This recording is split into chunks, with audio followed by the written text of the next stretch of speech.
Okay. All right. What is going on, everybody? This is the Super Lunch Bros podcast, episode 28. I am Brendan. And I'm Nate. Thank God. Holy moly. This is. It only we took should it only took 3 takes and about 20 minutes of troubleshooting to get here. we should do a podcast on how to properly do a Skype call, and then we could show all the ways not to do it. All we have to do is just start recording from the beginning when you can just not hear me speak, or Yeah. I can't hear you talk for the first 20 minutes, and then you watch my Skype crash in front of me over and over again. You just see me clicking. All right. We had a really good UFC event at the Apex again. It's been a while since we've done one of these. We've missed a lot of things. John Jones shenanigans, but a lot of DC loses and possibly retiring. We can get into those later. But for the first thing I want to talk about is the fights that just happened over the weekend. They were very, very good. I think this was UFC Vegas 9. They just keep increasing, obviously, because they keep going to the Apex. And we can just start at the main event. Alistair Overeem just dismantles Sakai, Augusto Sakai. It was incredible to watch him do what he's always done for the past decade. He does the same high guard, retreat to the fence, constantly ducking and dodging, taking a lot of shots on the arms, rolling with the punches. Sakai really never got exhausted. I mean, he was a little tired in the 4th round, but I'll tell you what, man, we've been over this before, and I can't sing Alistair Overeem's praises enough. What he has done in the heavyweight division, I understand that we just had, we put the stamp on the best UFC heavyweight of all time with Stipe Miocic, and saying based off his resume and how many title defenses and finally getting 2 wins against DC. But I'll tell you what, Alistair Overeem has put together an incredible resume, and he continues to do it at age 40. Like I said, in the heavyweight division, the margin for error is razor thin. You have guys who can put you out with a jab. His chin is not what it used to be. It's just not going to be, fighting for the past 25 years or however long he's been fighting. 22 years, I think. And on top of that, he looks good doing it. He has mastered the art of heavyweight fighting in MMA. He really has. If you want to have a long career in the heavyweight division, and not everybody can do this because of the skills that he has and who he has chosen to work with and improve his game. If you want to extend your career in the UFC as a heavyweight or in any organization, look at what Alistair Overeem is doing. That's how you do it. It's not to, throw caution to the wind, run in there and be like, oh, I'm the same as when I was 25. No, you're not. No, you're not. You can't take those punches anymore. We've seen JDS kind of crumble the past couple fights. He just, can't take a punch anymore. Whatever Alistair Overeem's doing, man, it's working. Yeah, it reminded me, honestly, it kind of reminds me of the flow of his last couple wins, where he'll survive an onslaught early on, play it cool, and then just either knock that person out or pick them apart in this case throughout the rest of the fight. Yeah, he did it against Walt Harris. That fight could have been stopped, but he hung in there. Walt Harris exhausted himself trying to put him out, and we saw what happened. He got the submission, or did he ground and pound him? I think he ground and pounded him, but he might have finished it with a submission. Yeah, either way. It's just incredible to watch this guy fight. It's you're on pin. It's awesome because you're on pin, it feels like pins and needles all the time. You're waiting for anything to happen because it is heavyweight, and if he gets hit hard, he can be put out. But he just finds a way to do it, man, every single time. It's just amazing, and I love watching him fight. I love his attitude towards fighting. He's very respectful, even during the fight. If he perceives that he hit you with a low blow, he'll reach out and give you the high five and be like, "Hey, we good." He's as professional as it gets. He He always shows up. I mean, you can't say enough good things about him. We can go back into like the Overeem days and be like, oh man, he was on stuff. Yeah, everybody was, whatever. Brock Lesnar was clean as a whistle. Yeah, he's never popped for anything. It's just it's something special at the heavyweight division. Doing this in other divisions, like it has its merits. You know what Uriah Faber was doing, keeping up with the speed of the younger talent.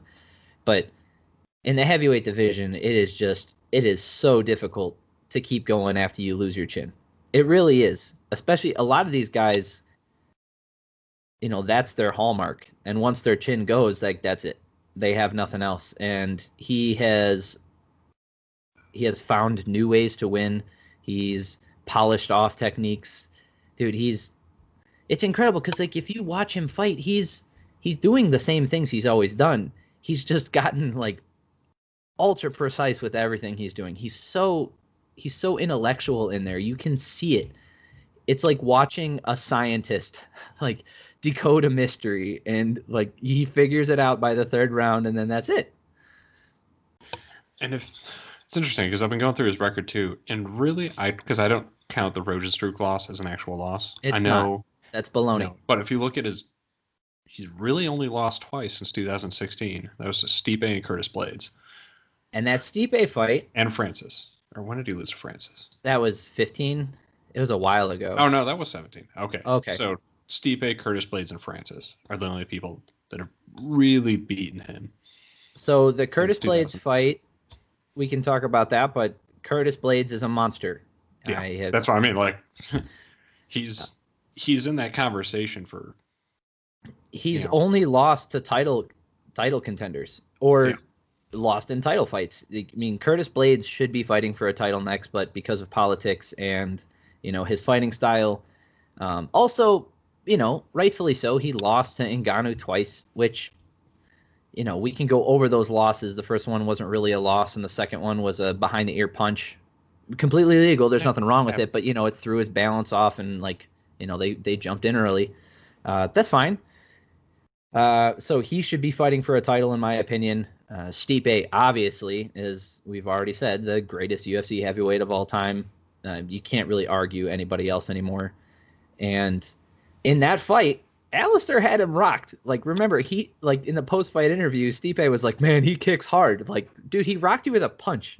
He didn't remember what happened. And then so, when he did, obviously, he should be on a 5-fight win streak right now if it wasn't for the weird shenanigans with Rosenstruck.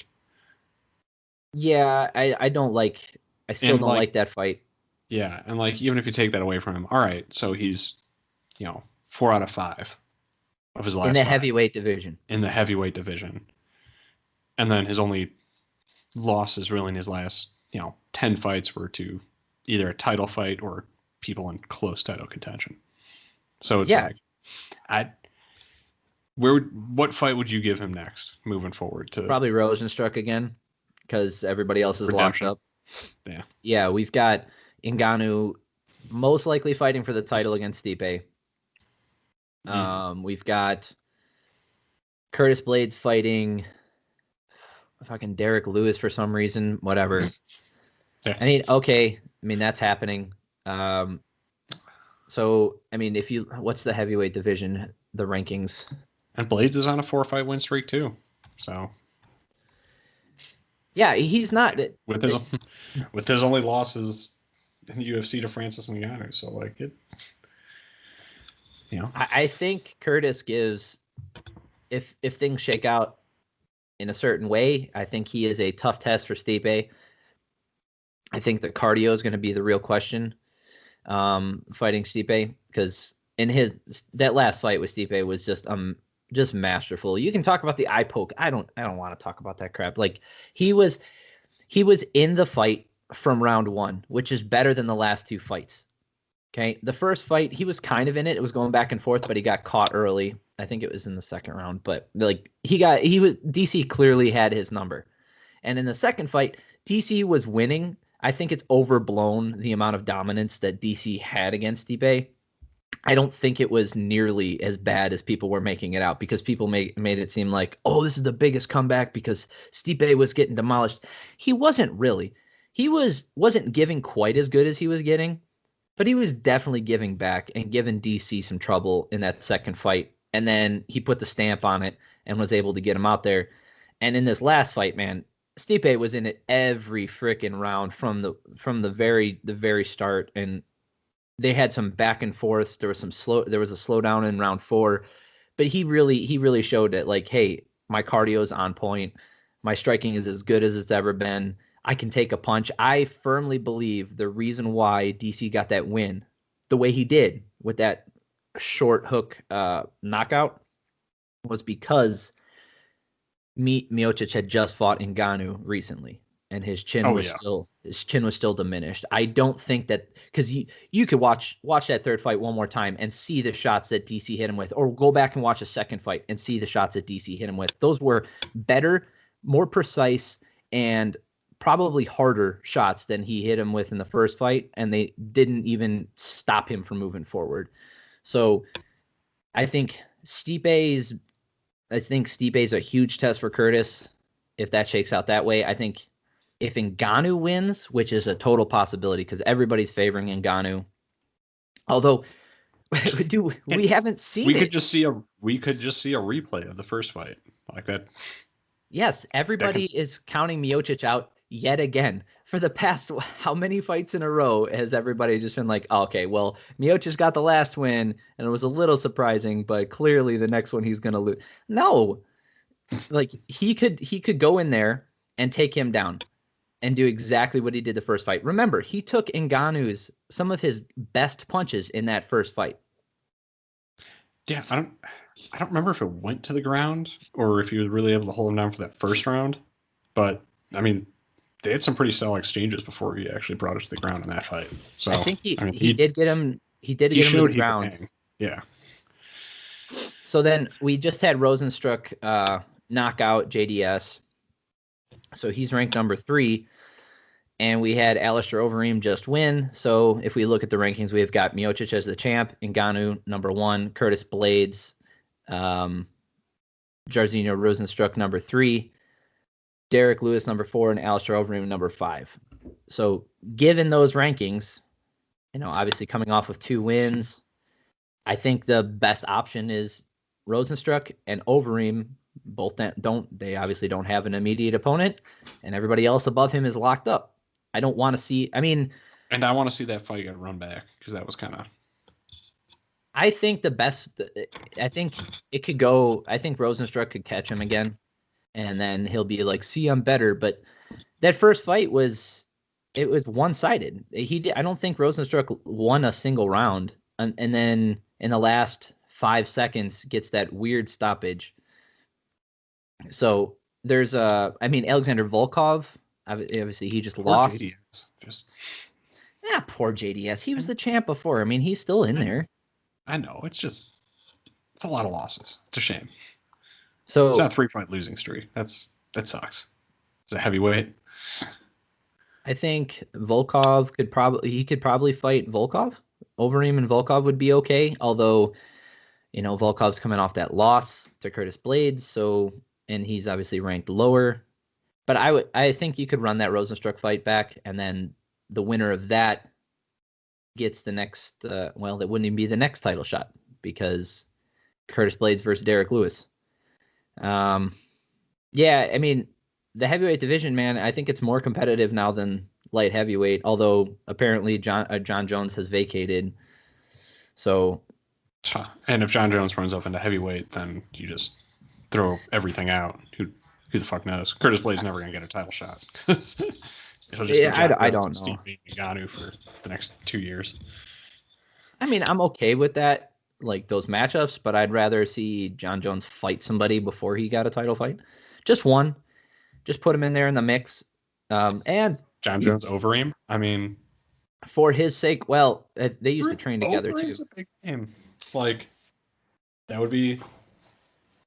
I'm not turning it down. That's an amazing fight, and that's a good fight for him to get his feet wet without necessarily giving him a gimme fight. Mm-hmm. That's a tough challenger who's one fight away from the title shot, and Both are he's extremely technical, extremely skilled. big name.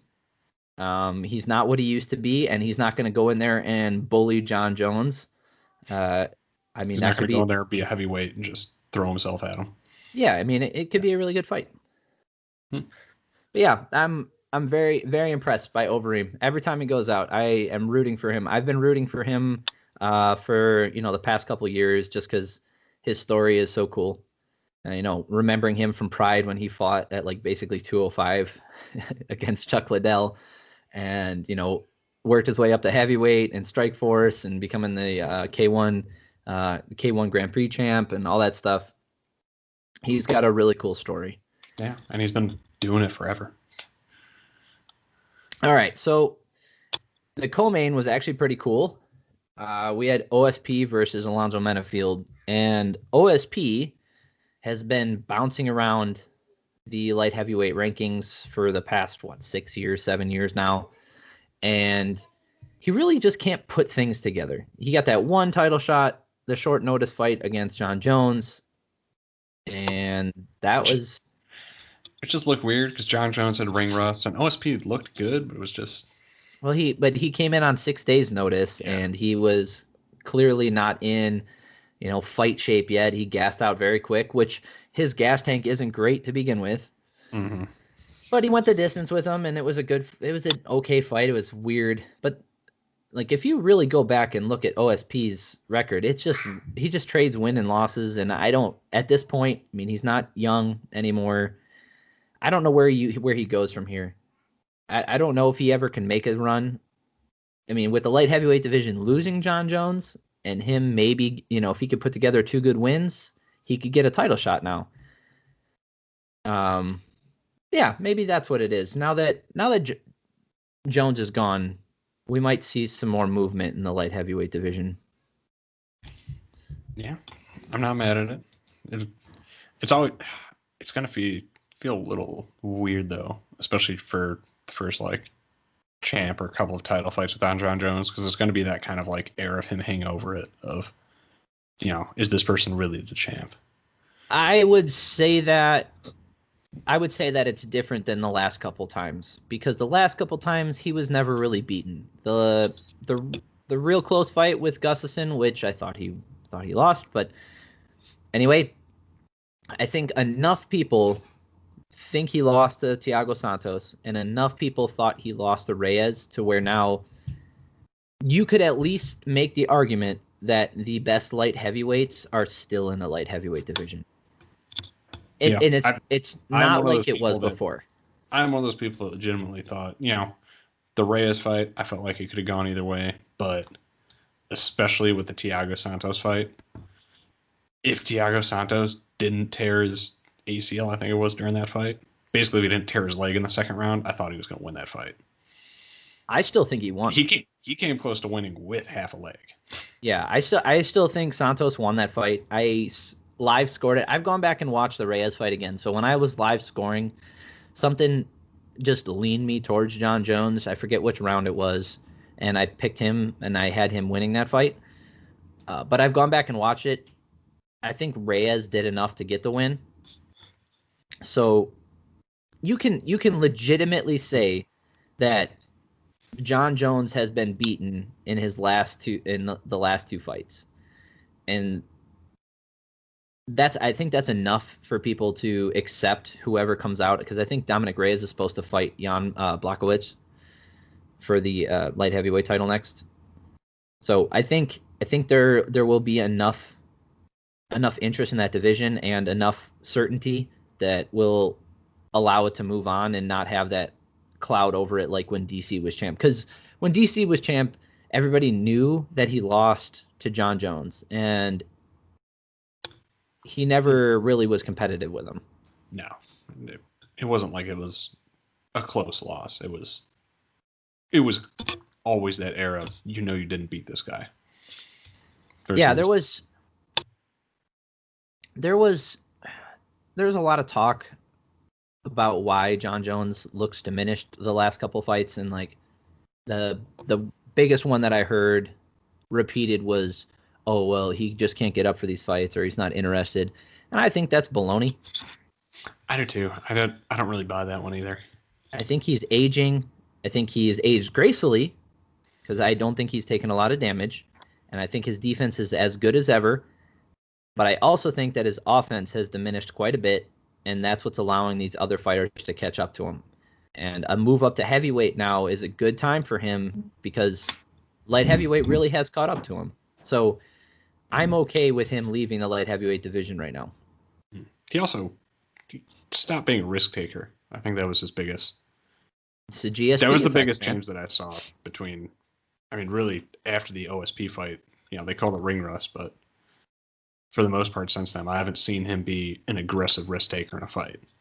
Like he just plays strong defense, picks people apart. He's very technical, but part of what made him a star coming up was, the unique abilities that he had and how he employed them. But all that was at a risk. Like he put himself out there to get up to being the champ. I mean, you could say that about a lot of champs, especially GSP as they is rank the best up, example.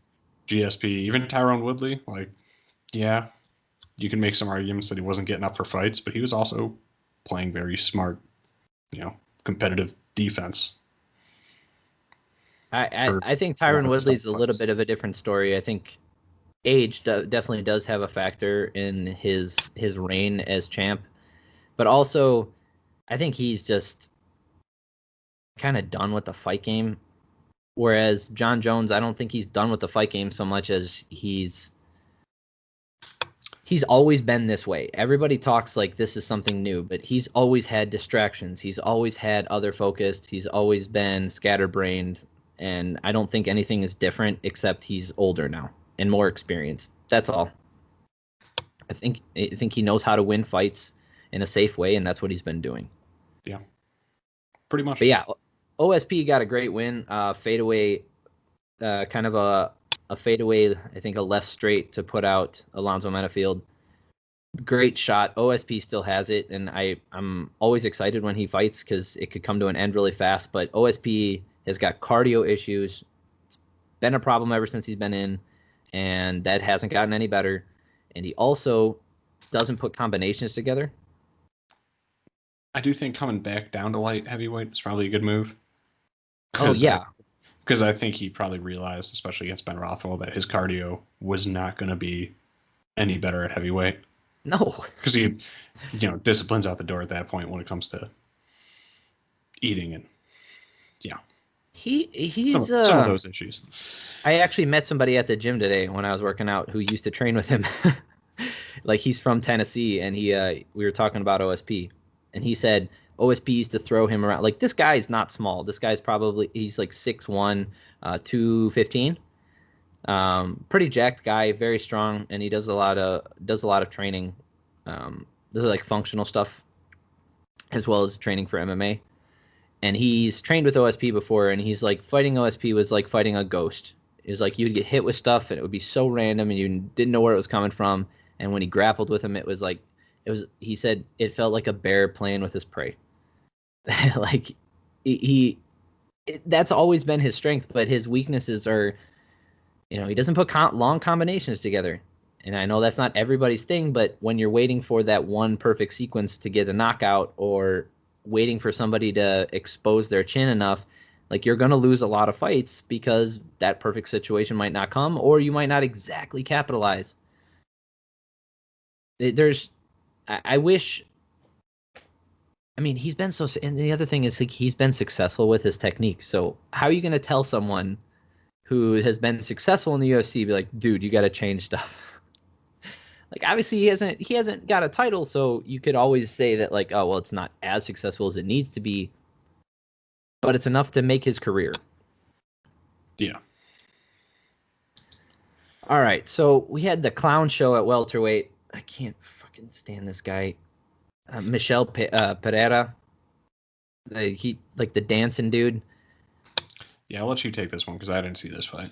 Oh my god, he's a clown. He's very big for the welterweight division. He probably walks in there at like 190. He's a big dude. He's the guy who fought Diego Sanchez and ended up doing that stupid knee to the head and then getting called off. And he's also the guy who exhausted himself against someone else. You can sing his praises all you want because he clearly has the skills to hang in the division. And he says, like, I'm trying to be an interesting fighter and all that stuff. That's fine. But he was like licking his hand and then slapping the guy. Whatever. It's fun. But if you want to be a successful fighter, you can't do that stuff at the higher level. So you kind of got to pick like what's going to get people interested in your fights. If it's clowning around like this and being fun, it's not my thing, but it's a lot of people's thing because they seem to love it. Everybody on Twitter was like, dude, he just licked his hand and slapped him. Holy shit. Like, fine. It's not my thing. It's kind of gross considering COVID. I know they're wrestling and sweating at each other, but that's just an extra level of dude. Yeah, it might as well just sneeze on the dude. It was an okay fight. As far as interest goes, Michel Pereira, like, he dominated the fight. He did everything he wanted to do, and he was able to, really show his skill set. And that's fine. And I've got no problem with that. I just don't like seeing that when I know he's lost doing that shit before. Being crazy, being silly is fine, but it's not why I watch.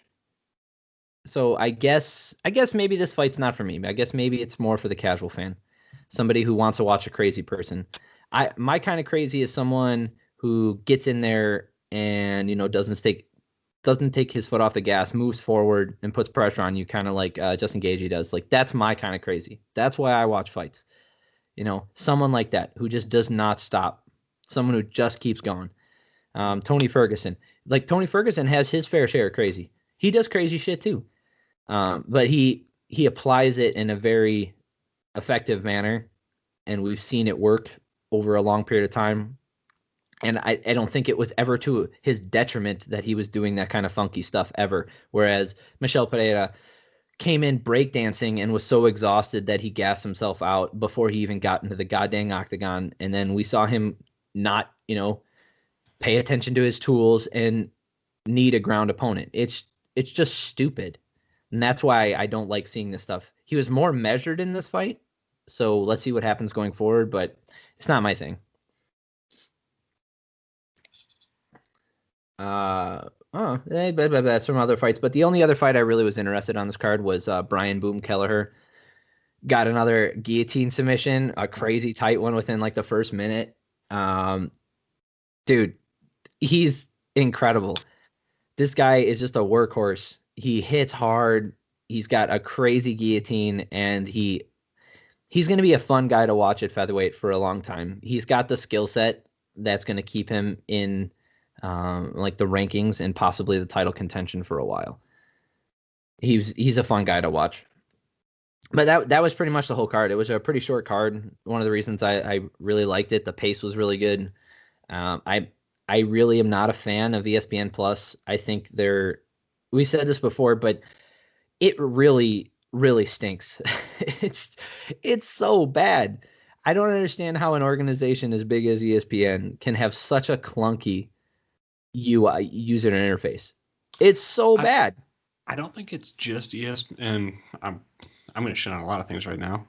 It's also Disney. Disney's UI is so much better. I still think it's kind of clunky too. I don't know. There's like some basic functionality aspects of it, which I'm not a fan of. Albeit, I'll give it credit. It's definitely way better than ESPN Plus. ESPN Plus is garbage. If I go halfway through a 30 for 30 documentary and I have to go somewhere and then come back, there's no way for me to find, oh, hey, let me just resume this. I just have to restart and fast forward to where I left off. Also, good luck leaving it on because it's going to glitch out on you and it's not going to be there when you come back. Oh, yeah, no, I have to find it again because it's not saved anywhere. It's not I mean, if you pause a YouTube video or you pause a video on Netflix and then you walk away for 10 minutes, you get caught up doing something else or you have to go do something and then you come back, that video is still on there and you just press play. Yeah. I've been doing that. If you do that with ESPN Plus, you pause your video, walk away, and then 10 minutes later you press play and it's like, and it gives you the glitch, couldn't find it, couldn't access it right now. Like, dude, come on. It cannot be this hard. Yeah, it's garbage. If it didn't come with Disney Plus, I would cancel it. I really would. It's that bad. If it weren't for the UFC fights, I would cancel it straight up. I probably would keep it just because it comes the package that comes with. So you get Disney Plus, Hulu. Yeah. It would save me like $2 a month to not have ESPN Plus. And so you still do it? I'll just pay it. Although I've noticed, and I don't know, because I didn't watch ESPN Plus for a solid month, and then I noticed it didn't charge me for it on my subscription. So I think that package in the fine print, and I was trying to find it, essentially if you don't log on to something for a month, they don't charge you for that aspect of the package. Huh. Yeah. No way. I got to check that out. Yeah, my Disney Plus only charged me because I didn't use Hulu or ESPN Plus for a month because I was just crazy busy in July. It just didn't charge me. Wow. For that part of it. Yeah. Which I was like, oh, wow, that was part of my motivation for keeping it the way it was, because I'm like, that's good business practice. I appreciate it. You didn't even tell me you're going to do that. All right. So real quick, before we go on to anything else, we can just cover the fights coming up this weekend, Saturday, September 12th. Again at the Apex. Got some history in the making. Yes. So, I'm a huge fan. I'm a huge fan of Angela Hill. Giant fan. You have gotten me hooked, especially on her Instagram. It's one of the best UFC fighter Instagrams there is. She is fun. She's energetic. She fights her ass off. She's incredibly competitive without being a jackass. It is the perfect blend of what I want from a fighter. Now, it's not everybody's cup of tea. I understand that, but it checks almost everybody's boxes, right?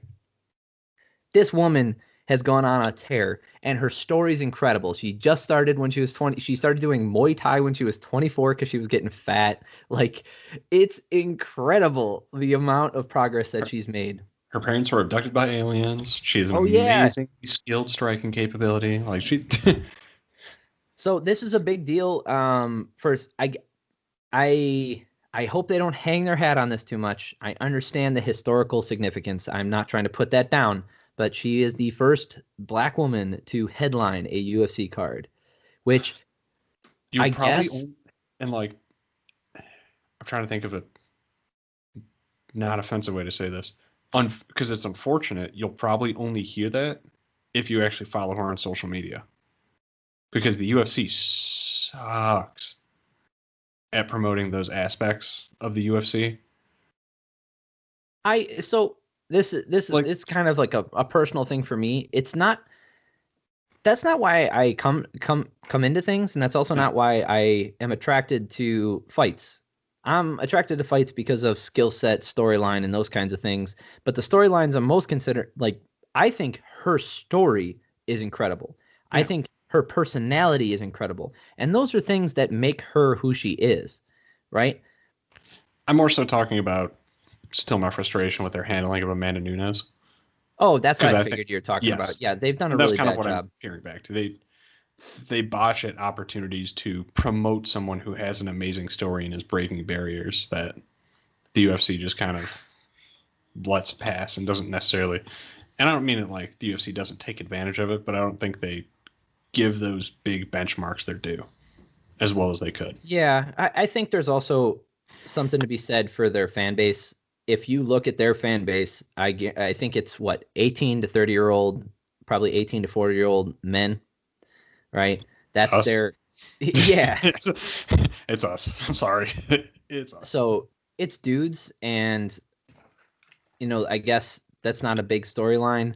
I mean, you can see it in their presentation still. They still play up the attractive fighters over the non-attractive fighters. And I've heard this argument. Obviously, Brendan Schaub talked about it on I forget who he was interviewing. I think it was one of the PFL fighters. I forget her name. But they were mentioning how he has mentioned multiple times in the past how Chris Cyborg didn't get the promotion that everybody felt that she deserved. And a lot of that had to go with, well, she wasn't the classic epitome of feminine beauty, right? And, people always take offense to that without digging deeper and really looking into like what the UFC is actually doing. They always take offense to the person like pointing out, whereas like what people say is, oh, she deserves more. She deserves more due for what she's done for the sport. Whereas the UFC, they don't promote people like that because they're not as marketable to men, right? Dumb MMA fans, like you can, if you look at the cross section or the Venn diagram of dudes who watch the UFC, I guarantee you it's not going to include intellectuals and people who are huge fans of history and science. Like, it's not going to be those guys. It's going to be your classic club dragging, like, I want to see boobs type of dude. And I'm not putting those fans down necessarily. I know it sounds like I'm being really diminutive, but I promise I'm not. I'm trying to point out the fan base that currently exists and what their interests are don't necessarily align with promoting a female fighter just on the merits of her skill set. All right. I'm going to counterpoint that a little bit because I think there are spheres of UFC fan bases. Like you have your hardcore fans, you have your, consistent casual fans, your semi-casual fans. You have fans that kind of only tune in for Conor McGregor fighters. And Ronda Rousey. Like there are definitely spheres, and this is, this feeds into who is a draw and who isn't a draw, and how those people get marketed, and how marketing those fighters and the attention those fighters gets brings people in to watch pay-per-views that don't normally watch them or buy them. Like there are ways to go about creating that marketing message, building up that person's story to where you can draw in people outside the standard fan base who's going to show up no matter what because it's a UFC fight. And they know that these are two skilled fighters and it's going to be a great fight. So I think what you miss out on with marketing the story is you miss out on those people that, are outside that normal sphere. You know what? You're right. So I would consider the more casual fans, the guys who are like, I want to see boobs type of deal. I would put them in that because people who follow Paige Van Zandt on Instagram for very obvious reasons. Paige Van Zandt is the you don't know how good of a fighter that she is, but follow her on Instagram for. She's an okay fighter when it comes to like professional women's MMA in that division. She's okay, not great, not terrible. Not taking away from her skill set. She's incredibly skilled as a fighter. We've seen her demonstrate that multiple times in the UFC. But I will tell you, if you saw how the UFC marketed her, you think she's been a champ multiple times compared to other women in that division. Fireworks going on. Think we're gunshots? They were very loud, so they're probably in my backyard. It's all right. I got a forest fire about a half hour from here, so I hope that's out by now. We'll notice when half your screen goes into flames. It just works its way across like a flash image. No, there's a. Yeah, I heard him. That was loud, huh? Mm-hmm. Okay, go on, get. I love you. So. I really do think Paige Van Zandt isn't like the best example of what happens when UFC marketing goes awry. It goes too far in one direction. Whereas Ronda Rousey, as much as I disliked her antics, I didn't like her attitude, she was winning fights. And you can't take that away from her. You can't take away anything that she did for the sport. You can't take away any of the impressive victories that she had. None of that stuff. She did it all. She put it all out there, and she won when she had to. That being said, when they market someone like Paige Van Zandt, right? And they want the same thing. They want another Ronda Rousey. They want someone they can put on a magazine and be like, look at our sport. Look how attractive this woman is. Like, come watch them fight. Like they miss out on some really incredibly skilled fighters. And specifically the female fighters, because the fight game in the women's division has accelerated a lot, especially in the lower divisions, like 115. It has accelerated so fast in the past couple of years, and we see someone like Valentina Shevchenko, who is attractive in her own right. She's very attractive, and she's probably the best fighter in the UFC. Like, there are aspects of her game that you could argue are the best in the UFC. Like that's what I mean. Like in terms of fight IQ, especially current reigning champs right now, you can argue she is the best fight IQ out of any reigning champ. I'm not making any outlandish statements like I think she could beat up dudes. I think that's asinine. I think it's completely pointless because if I were to give her a Madden rating, there's a Madden rating in her section that would be better than anyone else's in the UFC. Yes. I don't actually know how UFC rates their people on the UFC games because I've never played them. But like if I was going to make a Madden game out of UFC, her fight IQ would be a 99. Yeah. And there's something to be said for her dominance, and she went up and challenged Amanda Nunes. I think she won that second fight. Won that fight. Yeah. Yeah. So we're talking about an incredibly skilled and dominant champion who's also very attractive, and I don't see them marketing her either. So I don't know what they're looking for, because Paige Van Zant is, in my opinion, if you're going to compare her to her contemporaries, she's just attractive. I don't mean that she's not skilled. I just mean compared to her contemporaries, what she has that's better is she's just attractive. So that puts her head and shoulders above everyone else as far as their marketing campaign goes, and the amount of chances that she got. And then this isn't just exclusive to the female divisions. We saw it with Sage Northcutt. We saw a good-looking young guy who they just gave all the chances in the world to and just threw money at without thinking maybe we could develop him, or maybe not. Maybe he just didn't have what it takes to succeed in the UFC. Either way, I don't understand what they're looking for sometimes. Sometimes I get it. Someone like Khabib or Conor or Israel, all these guys, they have a story, they have a personality, they have an incredible... Some of those did it on their own, though, without the UFC. That's the point. And yeah, I think Conor did it on his own, I would argue. And I'd say Israel also did it on his own, too. I think he built up his own fan base outside the UFC. And didn't rely that's what on I'm saying. But why are they not doing that stuff when someone like okay, maybe that's the answer then. Like, I don't think Paige Van Zant was marketing herself. And I would argue Angela Hill is also, going down that road maybe. I think so. Because part of why we talk about her is her ability to market herself on social media, how she's gotten out there, the people that she gets talking about her. So maybe, she's a couple years away from having a footprint a little closer to Israel. I hope so. I really do. I think she has a great story. I think Michelle Waterson has a great story as well. I mean, she's called the Karate Hottie, for God's sakes. Like, so few nicknames better than that in the UFC. Yeah.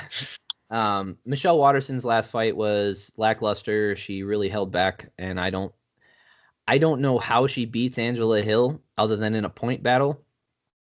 I mean, she could go out there and dominate, but I don't see it. I really think Angela Hill has made the correct steps. I mean, that last Claudia Gadelha fight, I think Angela Hill won that one.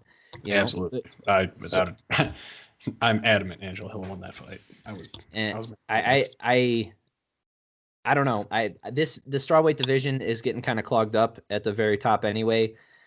So one of them is going to need to have a dominant performance this weekend in order to really put their stamp on the division. And I don't think Waterson gets it done. I don't think that's a bold proclamation here. I'd take Angela Hill like 7 times out of 10 on that one. I want Angela to win this fight, but if I remember correctly, Michelle Waterson also came out and dominated Paige in her last fight. So it's not like she's coming into this fight from a bad place. And she's a very it'll be an interesting test of Angela's skills against Michelle Waterson. And I want Angela to win, but I'm not sleeping on Michelle Waterson for this. No, Michelle Waterson lost to Carla Esparza the last fight. Oh, she did? Yes. She lost to Joanna, she, let's see. Oh no, okay. So she beat Karolina Kowalkiewicz, lost to Joanna, then she just lost to Carla Esparza. So, obviously Michelle Waterson is a striker. I mean, she fought her, Felice Herrig. I must be thinking of someone other than Michelle Waterson then. She fought Paige Van Zandt back in 2016, but she did win against her a while ago. Wow, my brain is just somewhere else apparently. All right, so I'm thinking of Amanda Ribas. That's who. Yes. Oh, the other the Happy Warrior. Yeah. Yes, that's who I just watched. Paige. I just replaced them in my head. So in this fight, we have Ottoman. I don't know this guy versus Kama Worthy. I don't know enough about the fighters. We got Roxanne Modaffari versus Andrea Lee. I'm always rooting for Roxy just because she's been doing this for so long. She's such a nerd, and I love watching her fight. She's such a gritty fighter. We got Ed Herman. Good grief, he's still fighting. Versus Mike Rodriguez. Billy Quarantillo versus Kyle Nelson. Not exactly a stacked card. No, but it's ESPN Plus. I'm fine with not having a stacked card on ESPN Plus. Like, you give me a good main event and maybe one other decent fight in there, and I'll watch the whole thing through because they'll probably still be good fights. Actually, the prelims are probably better overall. We've got Brian Barberina, Brock Weaver, and Bobby Green all fighting right after each other, and Matt Frivola and versus Roosevelt Roberts. Yeah, holy crap. Okay, so I think the prelims are pretty damn good. Yeah, so I don't want to go too in depth because I honestly don't know enough about every one of these fighters. So my pick's only going to remain for that one. I want to wait and not go into the fight after that because the fight after that's an interesting one. The next fight night after Waterson Hill, 19th. Yeah, we'll talk about that one next week. Yes. We're obviously talking about Colby Covington versus Tyron Woodley. Oh yes. Yeah, that'll be fun. Oh boy. The shit show that lead up is going to be. Yeah, so the stuff that we've missed, like we've missed a lot of stuff since the last time. There's a couple things. Happens. Yeah, I went on vacation. I've had some work has been pretty crazy. But a couple highlights. Obviously, we've talked a little bit about DC and Stipe. I firmly believe Stipe is the most underrated going into any fight heavyweight of all time. I think he is overlooked and underrated by everybody going into every fight. Not overall, not his resume. People are all, in agreement that he's the consensus great now. But I think every single time, and we see it again, the odds favor Ngannou. Not necessarily incorrect. I'm just saying it's kind of crazy that the best heavyweight of all time constantly gets overlooked going into every single fight. That tells me more about how silly people that bet on UFC are, not necessarily how they're rated. Because those are betting odds. So that's driven by how people are shelling money out on the fight, not necessarily, experts weighing in. Yeah, that's true. Yeah. So, Vegas betting odds can go how they want to go. I think me and you both have a pretty good idea of how this fight's going to turn out. Yes. So the last fight, I kind of want to touch on this one. One a little bit sad. We'll start on the sad note because I think the next one's a little bit more optimistic. Anthony Smith versus Alexander Rakic. Ooh, yeah. Obviously, Anthony Smith has had his ups and downs in the UFC, and he had that run where he got the title shot. It's kind of sad watching him fight. He takes a lot of punishment, and especially that Glover fight that he had, and he spoke to it afterwards. He said, "I'm not okay. Like, I'm not in a good place." I don't know what's going on. He doesn't seem aggressive at all. I know that's kind of his style, is to kind of take punches and give them back, but it's sad watching him fight now, man. He's a very well-spoken individual, someone who I appreciate on commentary and stuff like that, and analysis, post-fight and during fights and things like that. I don't want to see him take any more damage. And I don't know. He said he might even move back down to middleweight. I really haven't seen him look the same since he lost to John Jones. Like he took some nasty damage during that fight, and yeah, he's had some good shows since then. But I've always just kind of been like, I felt like that was kind of a benchmark fight in terms of this is where you're at in the light heavyweight division, and yeah, I really haven't seen enough from him since then that makes me think like, oh yeah, it's going to turn out good for him. Yeah, I think Rakic looks great. I am excited to see him going forward. He's got some real power. He's dedicated to kicking, which is something you don't necessarily see in the heavier divisions. And that's, obviously we have Thiago Santos in the light heavyweight division, but Rakic with those leg kicks just debilitated Anthony Smith. And dream matchmaker, right? Let's talk about like Rakic, a little bit more developed, fighting John Jones. Maybe this happens, maybe it doesn't, whatever. But that's what everybody always says. Like, how come nobody attacks John Jones' legs? I think Rakic would, and that would be a fun matchup. That kind of stuff. That would be a nice matchup. So I'm excited to see him going forward and seeing who they match him up against. There's a lot of really good opportunities for him now. Like Rakic is ranked number 5, so he could fight Glover next. I mean, because he already fought Ozdemir. Did he fight Reyes? No. I don't think he fought Reyes yet. I don't think so. Have Reyes and Santos fought? No. Make that the interim fight, please. Well, Jan needs to fight, man. Jan's done enough. Jan needs to fight. I just, I think it would have some legitimacy if it was two people that arguably beat John Jones both fight for the interim, and then give Jan whoever wins that fight. Yeah, I mean, I don't disagree with that logic. What I'm saying is, Jan has done enough, man. Jan needs it, and I'm okay giving Thiago Santos a little bit more of a break to recover from his knee injury. That's right. Yeah, it just Jan's like I've said it 4 times already. I don't want to keep repeating myself, but no, I really think Jan has done enough, and I don't like it when the UFC does this kind of stuff. When a fighter has clearly put in their dues, they get the wins that they need to win, they get the wins that they need, and they just get passed over because they're not marketable. Maybe the division's locked up. Maybe the matchups just aren't there for him or something. This is the perfect time for him to fight for a title. And if he loses to Reyes, like, great. Then we get to see Santos versus Reyes. If he wins, then we can see Santos versus Blachowicz. And I think that's a good fight too. And then we have Glover's old ass still hovering around in there. And I'm okay with him fighting any one of them too, to give them a name.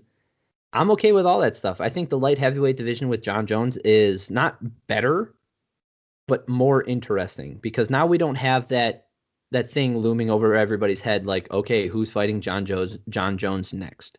It's, oh, all these guys haven't fought each other yet. Let's see how this goes. Yep. And there's some interesting, MMA math for how those different chess matches will work out. So, yeah, I think that's going to be fun. It'll be exciting. The other thing from that last card I want to talk about is Robbie Lawler versus Neil Magny. Robbie Lawler he doesn't look the same anymore either, but it's not sad to watch him fight. It's people are clearly taking advantage of his weakness, and they're able to keep.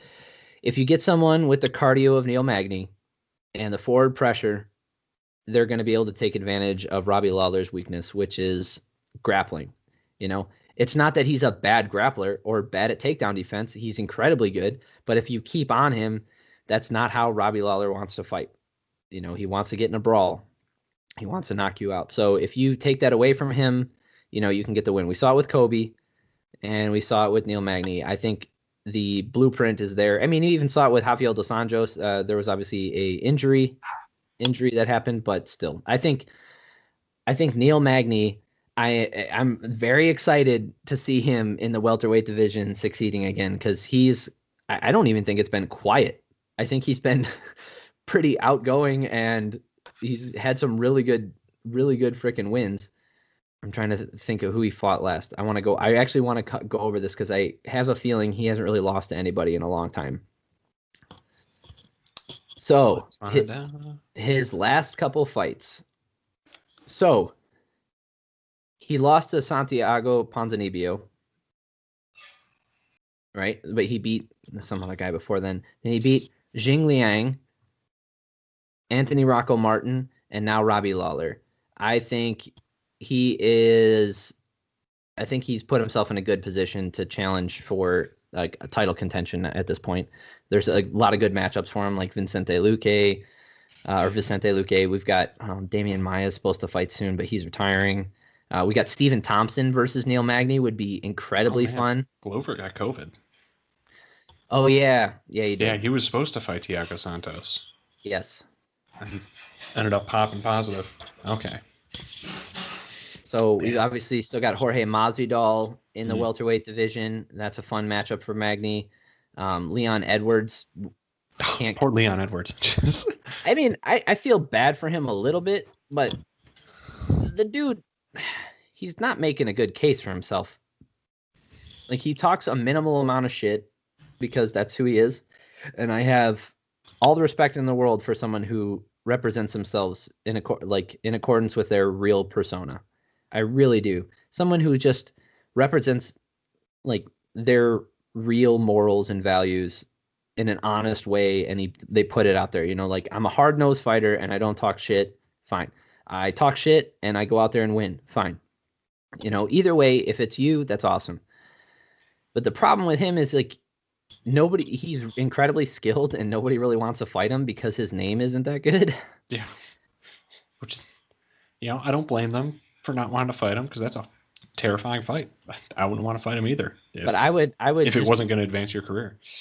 I would just match him up with Jorge Masvidal. They've already got that history, and I would rather just have them fight it out right now. All right, so that catches up on all that stuff.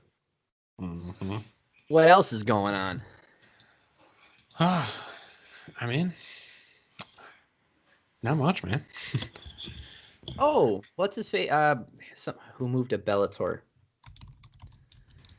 Oh my goodness! Now I don't remember his name. The light heavyweight moved to Bellator. Mm-hmm.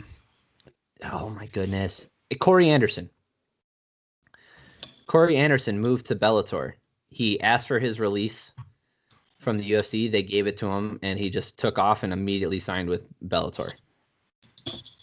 So I think Bellator's light heavyweight division now has an argument that they have the best light heavyweights in the world. I mean, it's competitive. That's for sure. Well, you have Phil Davis. Mm-hmm. Right? You obviously have Ryan Bader, who's the champ, and he's also the heavyweight champ. You now have Corey Anderson, who was knocking on the door of a title for the past 4 years. So, they don't have the depth that the UFC does, but light heavyweight's so thin anyway. The top tier of their light heavyweight, if we were to go based on that, our tier system that we were working on, like, their top tier is arguably on par with the UFC's top tier, with John Jones not in the mix. Yep. Yeah, I would argue that I think the current Ryan Bader would be a better matchup for the current John Jones than when they fought, 7 years ago or whatever. So that'd be a good fight too. But going forward, I'd like to see like more marketing on Bellator's side, because they still don't have it. I don't know what it is. They don't get their shit together when it comes to big events. Yeah. Like, the UFC just dominates the mainstream media. Like, everybody knows Dana White. Not everybody knows Scott Coker. Everybody knows John Jones. Not everybody knows Ryan Bader. Well, Scott Coker should just go, do a speaking event at the DNC, convention. just go political. Holy moly. Yeah, so when I was out in Colorado, I noticed a couple of things out there. Is like, what's interesting out there is the let's see how to put this. The political atmosphere. What part of Colorado? So obviously we drove to multiple parts, but so we stayed outside of Colorado Springs near Cripple Creek, which is on the other side, the western side of Pikes Peak. Mm-hmm. All right, so Cripple Creek is an old mining town, and it used to be like underdeveloped and dirt roads back in like the 80s or whatever. So obviously they have paved roads now, and they have these donkeys that just walk around, and we got to feed them and stuff. Whatever, it's just fun stuff to do.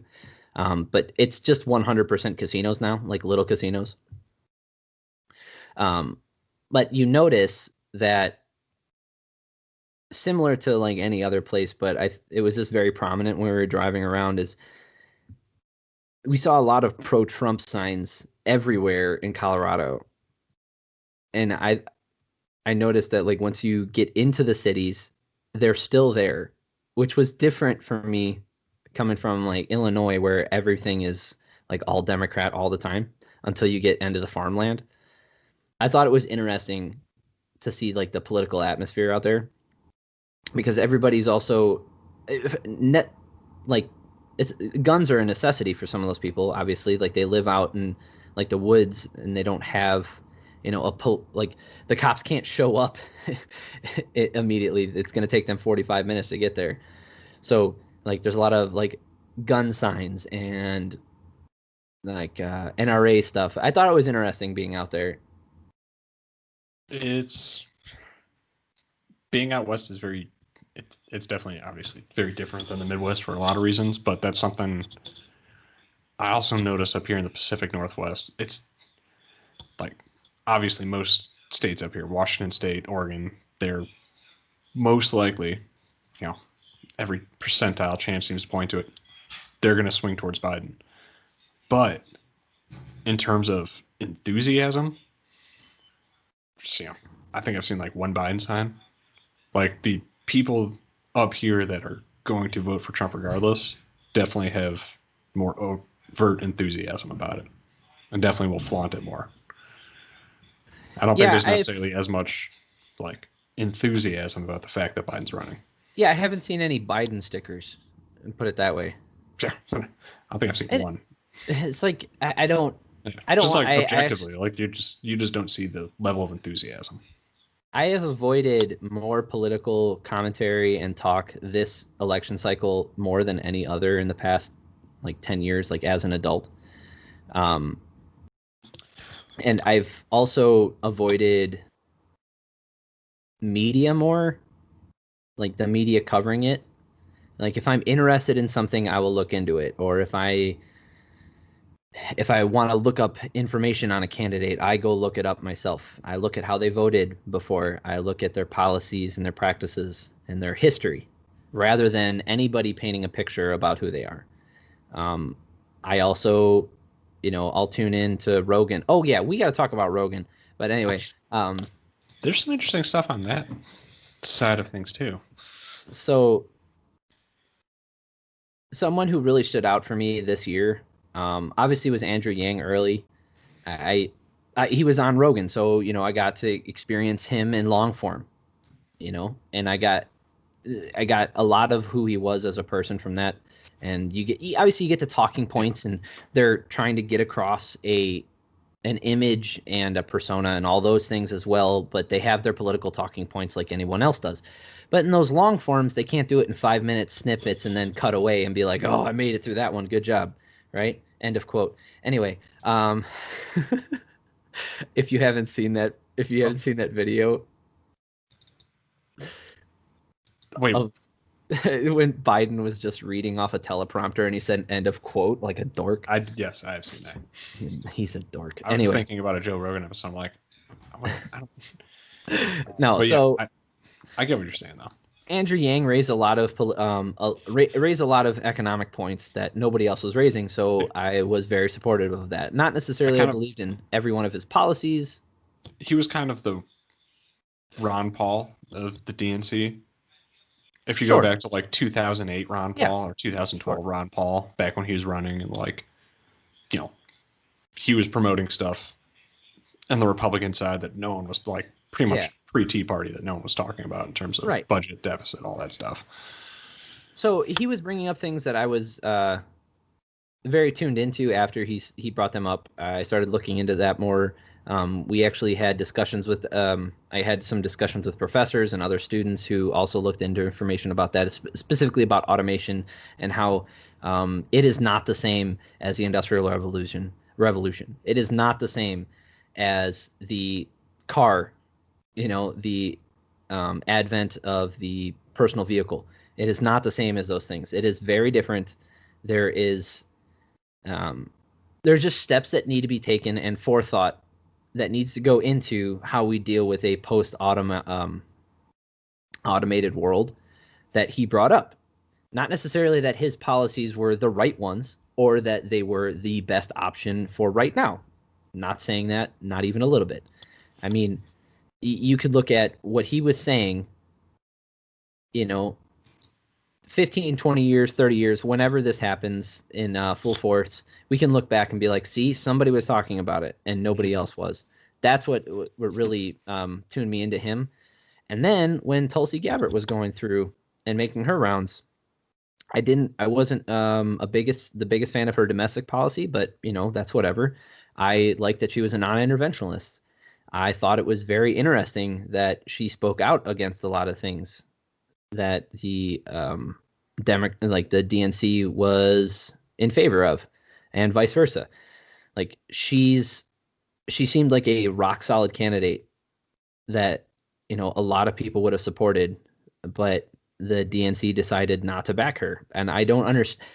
Again, this is me trying to keep out of the political sphere because it's just it always just devolves into people just it devolves into like it devolves people's into the same thing that people argue about with football teams.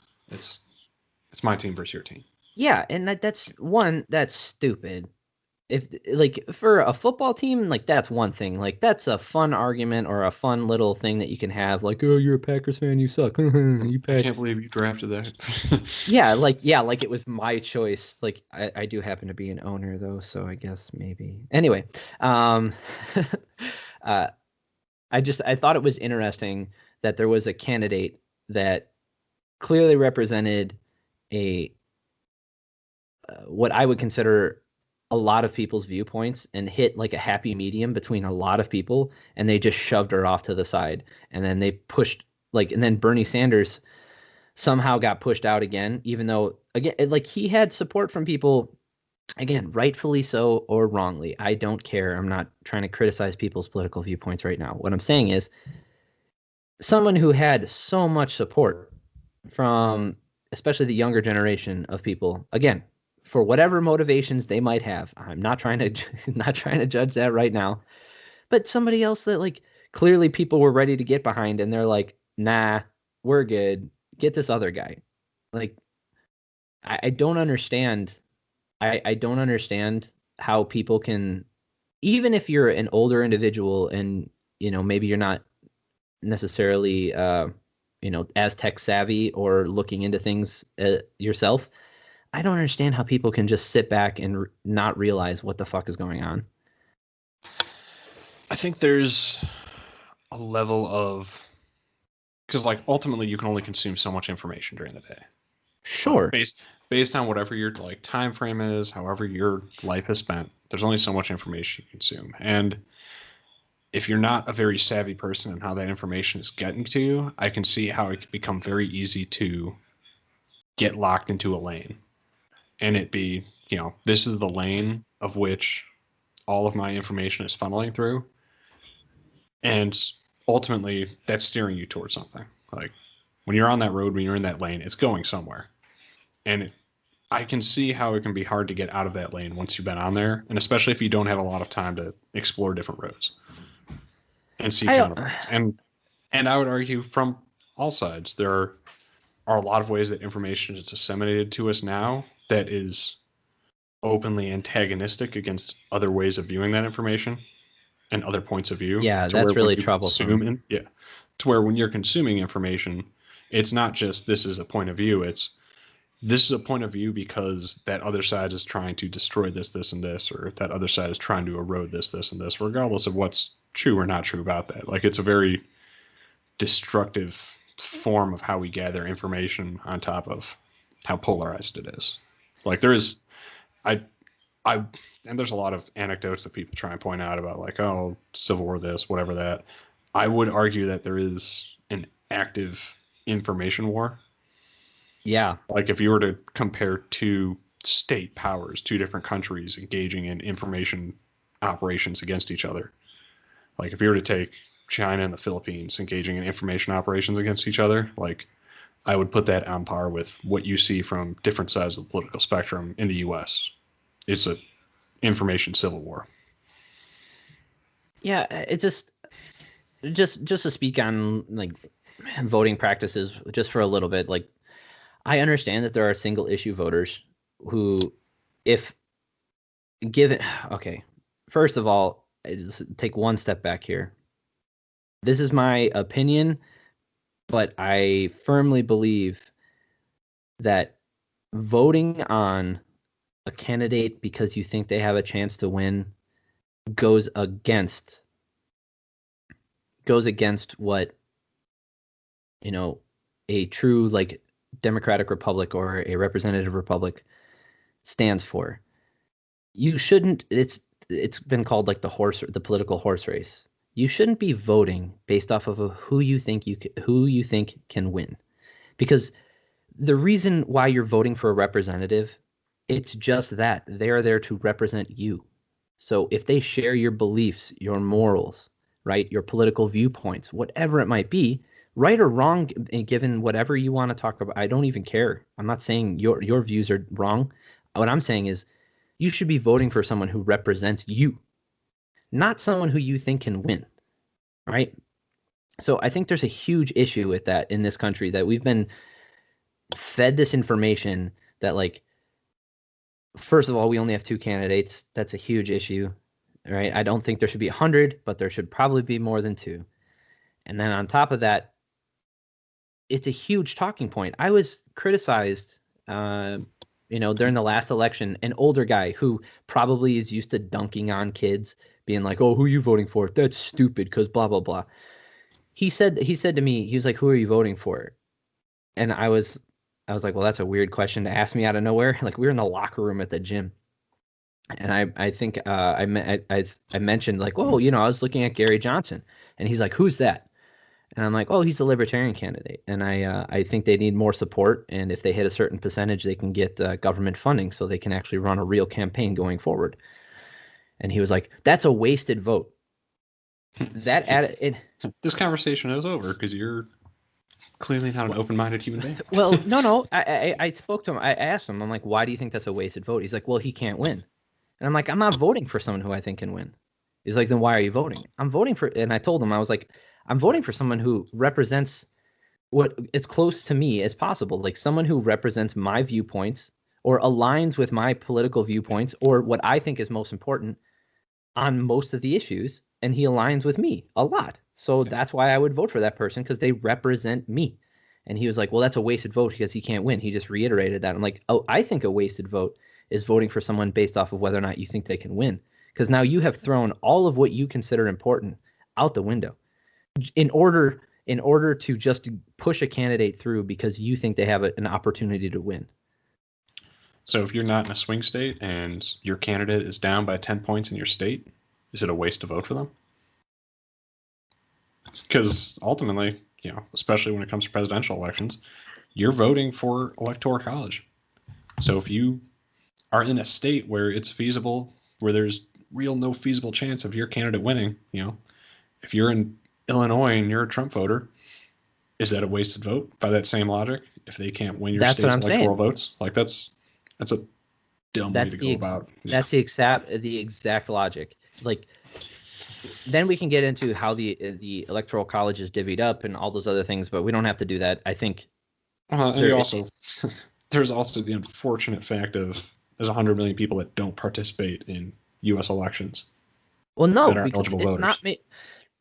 So, real quick before we get on voter practices, like like I said, I think I firmly believe a wasted vote is voting on someone based off of whether or not you think they can win. That's not how a representative like republic works.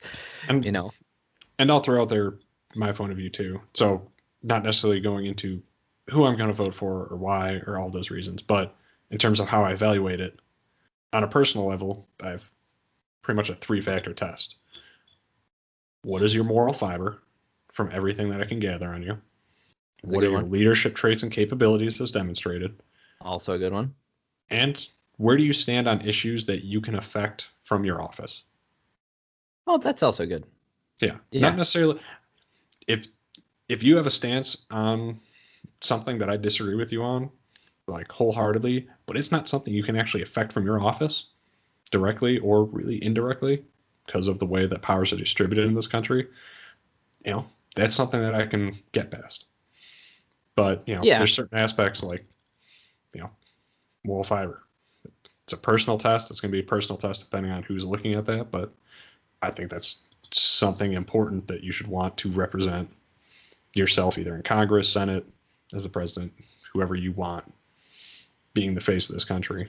Same thing, leadership capabilities. Like it's just basic stuff you could look at. And that shouldn't be something, and it's a shame that it's so party driven and things are stuck down to just 2 choices. And by the time we get to those 2 choices, usually those are some hard traits to look for. Yeah, and like I think there's also something to be said for someone who seeks that position isn't necessarily someone you would choose for that position. It goes back to obviously anecdotal experiences, but in your life, whoever's listening to this, like think back to the person whose sole purpose and sole drive was to be in power over other people. Is that, well, hold on. Now, I'm just saying, given your experience with that person, and I know this isn't the same for everybody, maybe you've had a good experience, but given that kind of personality and those personality traits that go along with that, is that something you necessarily would vote for? And for me, generally speaking, no. It's someone who is seeking power is someone that I probably wouldn't want to give that power to. Someone who, not to say that like someone who works really hard doesn't deserve, more control over something. Someone who starts a business, let's say, but generally the motivation for starting a business isn't I want power over other people. It's the motivation for that office. Are you running for that office to have that office? Are you trying to become CEO so that you get called CEO? Yeah, I don't like that. Yeah, like if you're after the title, if you're chasing titles or medal, like, you see people all over in places that we've been what are you chasing? Are you chasing the ability do you just want do you want exact change? Do you want to actually like improve the world around you? Do you want to improve the company you're in? Or are you just chasing that title of manager? Oh, I just want to be manager to be manager. Yeah, I want to put it on my resume. I want to say that I manage this. Yeah. Okay.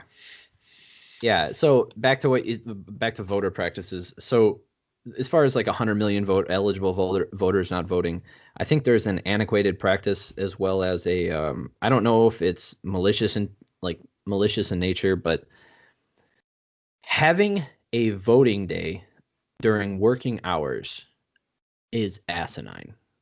Yes. It's something that flies in the face of what you're trying to accomplish. Essentially what you're saying is you have to choose between whether or not you go to work or choose your representative. Whereas if you made it, and I'm not necessarily advocating for online voting or mail-in voting, although, I did that when I was in the military, whatever. I don't want to touch on those subjects. What I mean is if you made voting, right? So like if you want the heart, like if let's look at the stereotypical Republican Party, right? Something that they want, right? The hardworking American who pulls themselves up by their bootstraps and goes to work every day. How the hell do you want them to vote? How do you expect them to vote if they're at work?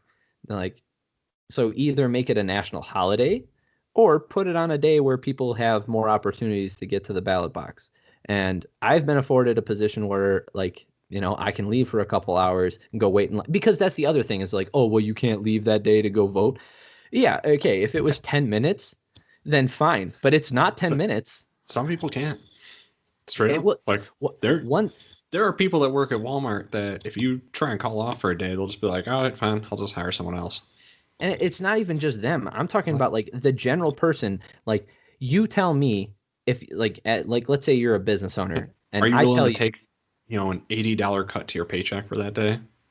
at least For some people that are, you know, yes or hundreds. hourly and just scraping by, like that's Or what if you make more money than that? Like you're going to take like multiple $100s of a pay cut just so you can go vote, and you say like, "Oh, well, that's more important." Well, if you think it's more important, then maybe we should show that by putting it at a time or giving more people who work an opportunity to go vote. Um, there's also like an apathy. Like I don't think everybody I should think there vote. is a strong apathy. I think yeah, I think you know, I think this year, if you maybe not this year, in a normal year where there isn't a pandemic, if you turn it into a holiday, I think you would still struggle to see voter turnout Sure. over 55%. Yeah. Maybe it And would reach 60, maybe, but like I think there's a like strong aspect of apathy. I just think that there's an opportunity to get more of the voice of the public, especially the working class, by opening up the I'm, vote, like the ability and to I'm vote. and I'm in 100% agreement. It absolutely should be a holiday for Yeah, all the it's holidays that we have in this country. Like it's a we pride ourselves on being, one of the forefronts of democracy in the world. It should absolutely be a federal holiday to the day that we go vote for the most. yeah, Like, obviously, there's other days that we go vote for other stuff. Like, there's other smaller elections in between it, but like, at the very least, every 4 years, make that a national holiday. yeah. There's It should. It should be for midterm elections too, but like let's at least get our foot in the door and do it for every 4 years. sure, yeah, and there's a process. The voting process is very clunky as it is, right? It's not as cut and dry I've as it had to should be. register twice. Yeah, I've I I've had to I do that registered multiple at the times. DMV a month later. Actually, it was like 2 weeks ago. I went to check on the status of my registration, and it turned out I wasn't registered to vote, so I had to re-register. And if Yeah, I didn't actively check that, I would not have gotten my ballot in the mail this year, because Washington State is an all-mail ballot state. yeah, I had to do that a couple years ago. Not for the last election, but the one before that. Um, but there's something to be said for like apathetic voters, and like I don't think everybody should vote, because if you are an uninformed voter, it doesn't mean that your opinion doesn't matter, but I think you should do the bare minimum of at least looking at things. Whereas, I know, again, this is anecdotal, but I have met a lot of people, like based off of my life experiences and the things that I've chosen to do. I have met hundreds, if not over, like probably over 1,000 people, like in my life, where I've had just enough contact to where I know that this persists more than in just one place. And I've heard from multiple people, like, you know what? I don't have to go into individual stories. I'll just tell you a specific one from when I was at the voting, when I was at the the voters, like the voting location. The people in front of me, there was a group of 4 girls. Okay, judging based off of like their age, like how they look, this is probably the first like national election like that they were participating in. Cool beans. 2 of them said to one of them, "Who are we voting for again?" Now, I'm not saying that their opinion doesn't matter, because their opinion does matter, but I think you should do the bare minimum and at least know who you're voting for beforehand. Maybe I'm not even saying you need to know why. I'm just saying know who you're voting for, because that's ridiculous. You shouldn't be asking your friend while you're walking up to the ballot box, "Who are we voting for?" Like you can say whatever you want about convincing other people. You can say whatever you want about in polite conversation or in families and coercing people to vote your way and trying to convince them, especially people who are uninformed and don't normally vote or whatever, and trying to get numbers in your favor. I'm not even touching on that. Just no, like that's ridiculous. It someone like that, like if you hear someone at the voters registration, like the voting place, if you hear someone say, "Who are we voting for?" they should get kicked out. Because you're not allowed to talk about candidates when you're in there. You're actually not allowed to coerce people to vote for any other person. It's called electioneering. So you're not allowed to do that while you're in there. They'll tell you to be quiet. But if you ask, like, who are we voting for? You should leave. I'm not saying you can't come back later in the day. You can, sure. But you don't get to ask your buddy, like, who are we voting for? Go walk 100 yards away, get on your cell phone. Do the minimal amount of research. Spend 5 minutes. You can go on Instagram after. Spend. Yeah, there's a historical there's historical precedents for voting or voter like tests and things like that. They're very charged, they're racially charged, and they had a lot of problems, and they were basically trying to prevent people from voting. I understand that, and I don't think that that's necessarily the route to go down. But I think there should be a concentrated effort to inform people, or a lot, like before they go in there. I think it should be done by private citizens. That's where I err on it. Because when you give that power to the government, that's that's where it inevitably gets fucked up. Yeah, no way. So that's why, like, even if it's just if you know that person, just go, hey, you should probably go look this up. Like, that's really how you fix it. Like, it's just knowing the people around you. And if someone is like, oh yeah, I'm going to go vote, and you ask them, who are you voting for? And you're like, I don't know. It's just like, all right, do the responsible thing of like, you should probably go look that up. Even if you don't want to tell them who to vote for, just be like, you should go do a little bit of research. And herein lies just encourage everyone to do their homework. Herein lies the fundamental problem with the Libertarian Party. At its foundation, it is about letting people choose what they want to do and not forcing your opinion on others. Therefore, they are less likely to try to convince others to come along with them. Well, on a somewhat related note, I suppose now it's time to tell you and our listeners, I'm starting another podcast. I know. With who? With me. Oh, okay. Oh, yeah. Is it a history one? No, it is actually. This is going to be funny. It's a politics podcast. Ah, gross. I know. So it is the least political politics podcast I hope that you'll ever find on the internet. Is that what it's called? Oh, now I have to add that to the list of names. Please call it that, the least political podcast, least political politics podcast. So my goal with the podcast, because I already go through and do this on a regular basis for work anyway with a lot of issues, especially international stuff, but I want to take a look at major issues the country faces, things that always get politicized, the reoccurring themes that we can't seem to grapple with as a country over and over again. So those, major hot topics, and then take just the straight up actual detailed plans from both sides and present them in a way to where I'm not presenting them as this is the Democratic plan, this is the Republican plan, this is the left plan, this is the right plan. I'm just presenting it at, here are two plans for how to deal with this. I am never going to say left or right the entire time of the podcast. I'm never going to say Democratic or Republican the entire time of the podcast. I'm just going to present two plans. And, the average listener is probably going to be able to assess based on the plans where they're coming from or where they might lean. But my goal of it is to actually just take these two plans and then start pointing out, all right, where's the common ground here? Yeah, in the middle where of can the I education.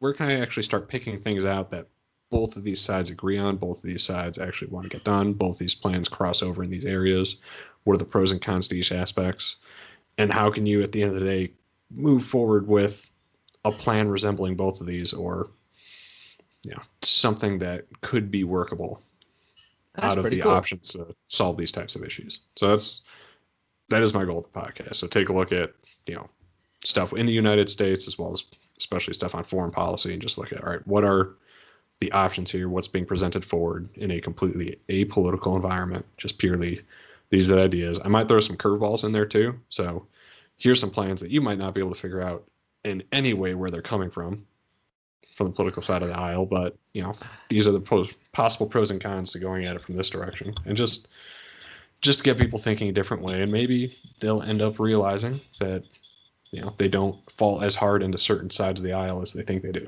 based on how they want things to get done in the country. That's the hardest thing for me to empathize with, is people who aren't sure, is because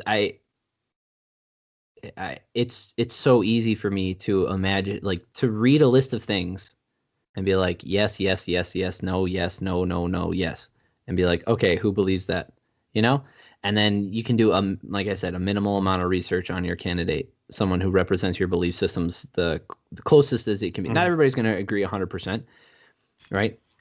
And like, we didn't touch on this, but I think another issue that we have in this country is single issue voters. Not that they're wrong. Not that they're wrong. Maybe something is so near and dear to their heart. I don't know their life experience. Maybe something is super traumatic to them or so important to them because of their life experiences that they will not endorse someone who doesn't carry that same belief. And I'm not saying they're wrong.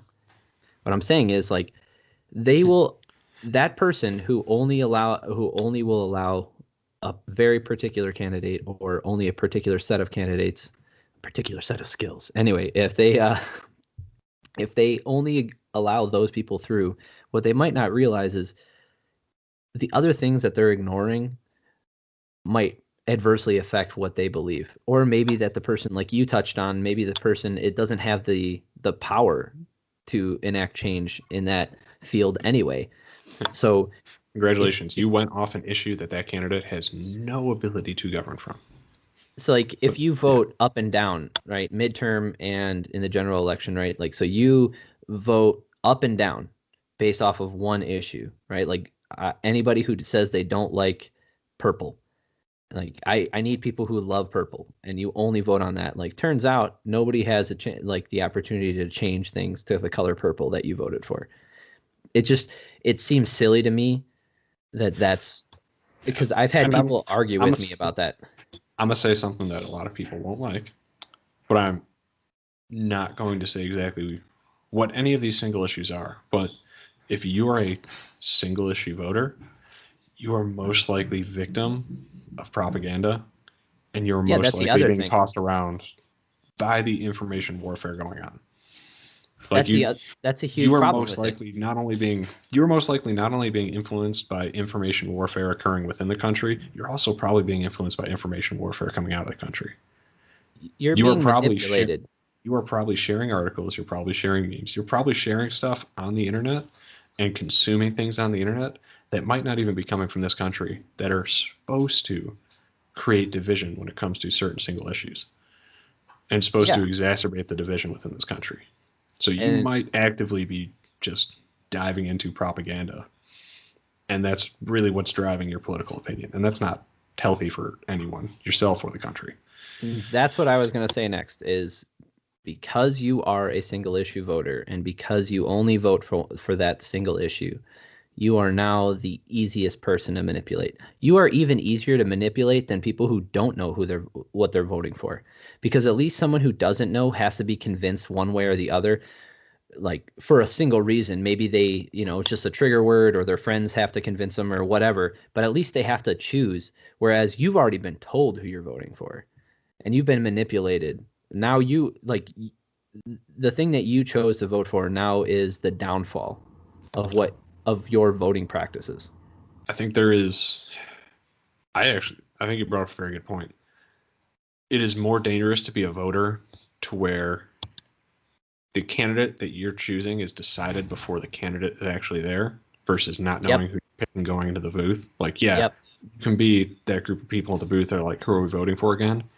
Yeah, that's not healthy. It's also not healthy going into a voting booth not even knowing who the candidates are on the ticket, but because of the single issue that you vote off of, your vote was decided before you walked in there. Your vote was decided before the primary because you already know which way it was going. That's bad. If you know who you're voting for before there's a candidate there, that's bad. It's not healthy for anything. All right, man. It's been good to talk to you again.